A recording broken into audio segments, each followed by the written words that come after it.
saya nak ambil masa anda untuk sama-sama kita buka mata, buka minda kita untuk kita mensyukuri apa segala nikmat yang kita ada, bantuan daripada kerajaan yang kita dapat hari ini, sambil kita buat perbandingan dengan negara-negara lain yang turut terkesan dengan COVID-19. Kita ambil negara yang paling dekat dengan kita, Singapura sebagai contohnya. Ekonomi mereka di sana sangat bergantung kepada investor luar.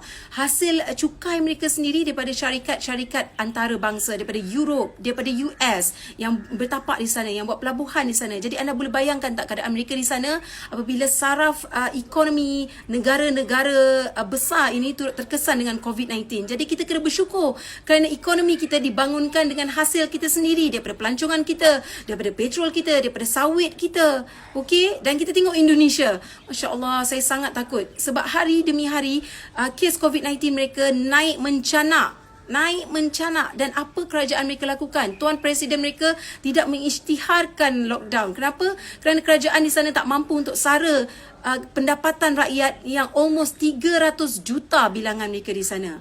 Jadi tolonglah dalam tempoh setahun ini jangan pergi ke Indonesia kerana sangat berisiko untuk kita semua. Okey, jaga kesihatan keselamatan nyawa kita dulu, okey?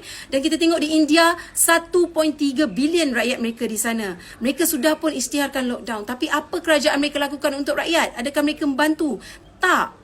Rakyat di sana masih lagi mencari peluang untuk mendapatkan pendapatan. Mereka tidak dibantu. Begitu dengan China. China lagi keras ya.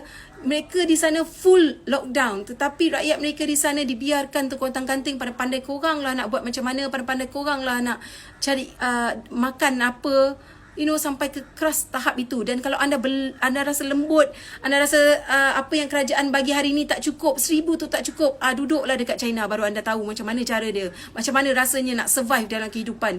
Sebab tu kita di Malaysia ini kita kena bersyukur sebab kabinet yang ada hari ini baru dibentuk berapa hari, tapi mereka berjaya untuk membuat arahan PKP ni untuk menyelamatkan nyawa kita, dan disiapkan pula pakej prihatin untuk kita, untuk bantu kita. Dan kita tahu rizab negara kita cukup kukuh dengan jumlah mungkin 400 bilion ringgit, dan ini yang digunakan untuk bantu kita semua. Jadi kita kena sama-sama dengan kerajaan untuk ikut perintah kerajaan, stay at home, sebab virus ini tidak bergerak. Yang bergeraknya kita ni yang bergerakkan. Dan kita tahu virus ini bermula di Wuhan.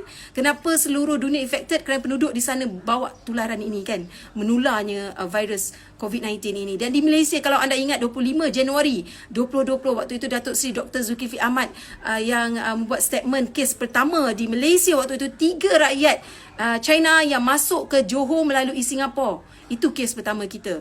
Jadi kita sama-sama laksanakan stay at home. Kita kena bentras COVID-19 ini, okey?